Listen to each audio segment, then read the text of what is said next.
આજે 31 ડિસેમ્બર છે। આમ તો આ તહેવાર હિન્દુઓનો નથી, પરંતુ અત્યારનું જે આપણો જે યુવા વર્ગ છે તે ખબર નહીં કયા રવાડે ચડ્યો છે, કારણ કે ડ્રગ્સ લેતો થઈ ગયો છે, જે કોકેન છે એ લેતો થઈ ગયો છે, સિગારેટના ગંજ મારતો થઈ ગયો છે, દારૂ પીતો થઈ ગયો છે।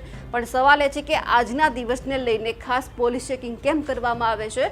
આજનો યુવાન જે આ રવાડે ચડ્યો છે તેમને લઈને તેમના માતા પિતાની ચિંતા કેટલી છે, કોને કેટલી ચિંતા કરવાની જરૂર છે? આ બધું આવે છે તો સત્તાધીશોની કેટલી નજર છે આ બધા ઉપર, તેમની જ વાત કરીશું આજના વિડીયોમાં। નમસ્કાર, નિર્ભય ન્યૂઝ સાથે હું છું રિદ્ધિ।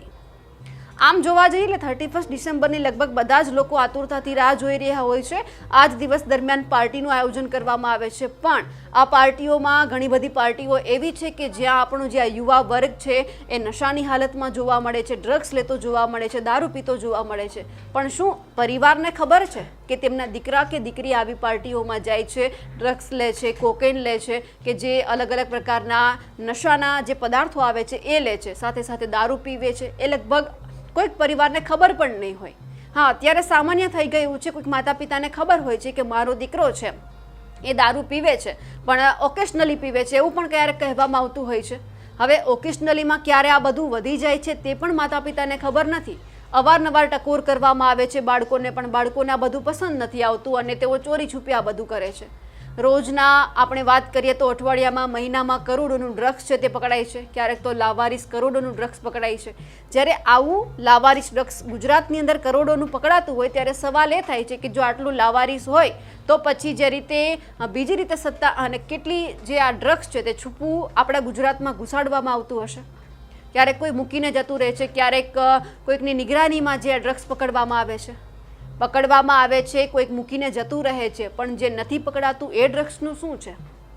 અત્યારનું આપણું જે યુવાધન છે એ બીજા રવાડે ચડી રહ્યું છે। આપણા સત્તાધીશો છે, જે સરકારમાં બેઠેલા લોકો છે, તે આમની ચિંતા કરી રહ્યા છે, કારણ કે આજનો યુવા છે આપણા ગુજરાતને જ આગળ વધારવાનો છે।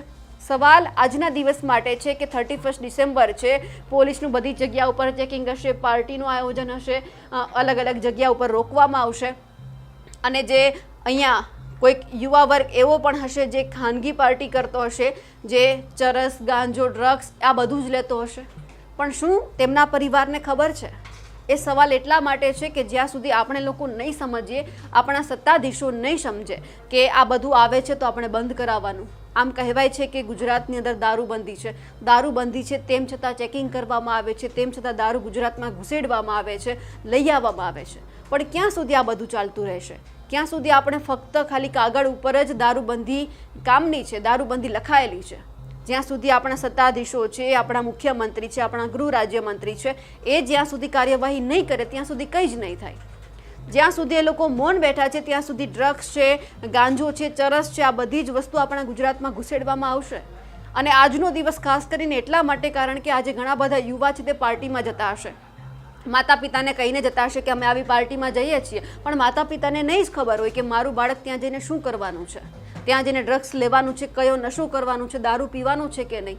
આ બધું જ માતા પિતાએ ધ્યાન રાખવાની જરૂર છે।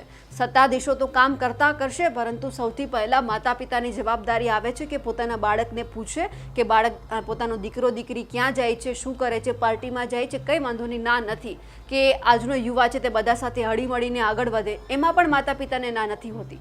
પણ જ્યારે પોતાનું બાળક આવા રવાડે ચડે છે ત્યારે સૌથી વધારે ચિંતા થાય છે। એટલે સત્તાધીશોને પણ એ કહેવાનું છે કે ગુજરાતમાં લાખોનું, કરોડોનું ડ્રગ્સ આવે છે તો એક વખત કાર્યવાહી પણ કરાવજો, જેથી કરી આપણો યુવા વર્ગ છે તે આ રીતે આગળ ન જાય અને બરબાદ ન થાય। અમારા અહેવાલને લઈને આપનું શું કહેવું છે કમેન્ટ કરીને ચોક્કસથી જણાવજો। સાથે જ અમારી નિર્ભય ન્યૂઝ ચેનલને લાઇક, શેર અને સબસ્ક્રાઇબ કરવાનું ભૂલશો નહીં। નમસ્કાર।